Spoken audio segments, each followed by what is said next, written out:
Psychologists may know about the mind, but do they know about the spirit? Do they have the authority to dictate morals? Carl Gustav Jung talked about a patient who wanted to cut out a spirit snake, and he said, well, I don't have the authority to say whether it's real or not, but we certainly can't let her do this to herself. And there are people who will put psychiatric patients in harm's way. Either they don't care, it's all about, you know, they're a drug pusher or whatever. A lot of them genuinely want to help. And that's why they're in the whole game in the first place. But, you know, if somebody does something because they're in a state and you've fostered the state and you've given them something, you know, then you know, certain issues can occur like that.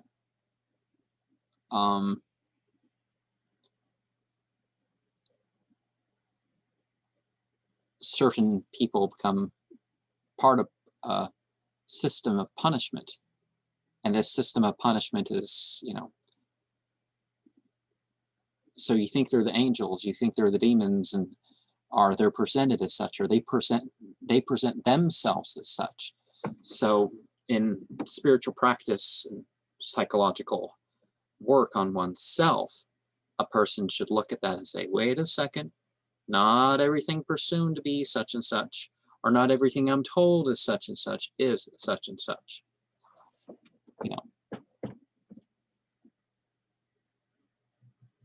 the movie does continue quite well with what happened before, and trying to be more centralized in the picture, right? And my hair, I got all sorts of hair, and it keeps on. Sorry, I'm distracted. So my main message. So when we don't develop or spend effort in one way, we will end up in the other. The physical links to the spiritual occurrences are not the ones that are as essential to have control over as the psychological. Celestial is the only thing that is opened up into for those who deserve it. But what if the mundane life is the way to the infernal for those who, you know, they're living their life, maybe they're hedonistic in one way, that they're like considering some sort of consequences, but they're not considering any meaning or spiritual value. Then, you know, earth becomes air to unveil an idealized system which always has water and spirit between for those not of the fire to reestablish themselves once more in earth. You know, your spiritual practice, you got to be grounded, right? Or will people who became monsters return us to there?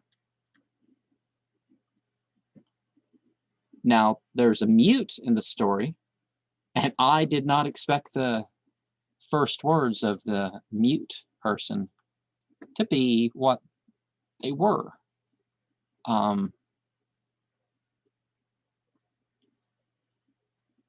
And people can keep things secret for a long time.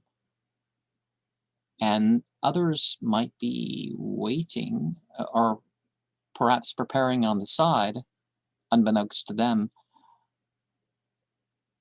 that, you know, and just like another one in the Hellraiser series, I guess further on in the Hellraiser series, there's the link to them as a child. Something they did as a child started the whole thing.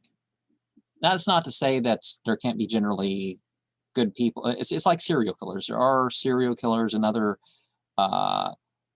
destructive fetishists. Well, serial killing is not always a sexual thing.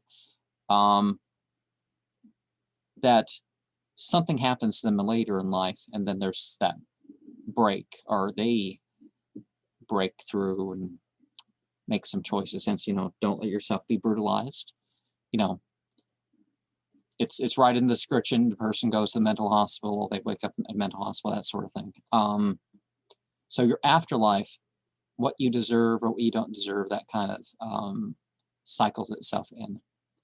Now, there's implication, just like the first movie, that such and such was abused by such and such, and that was part of the reason they chose their lifestyle that they did. But when it all comes to, let's realize our, the cube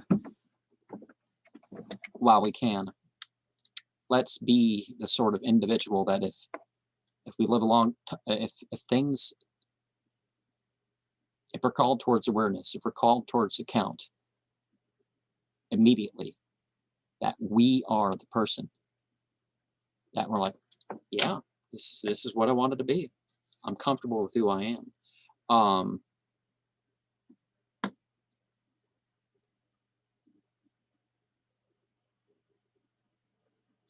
As I watch these, I'm coming up with ideas of what could be functional in other episodes. Well, I guess they're not episodes, they're full-on movies.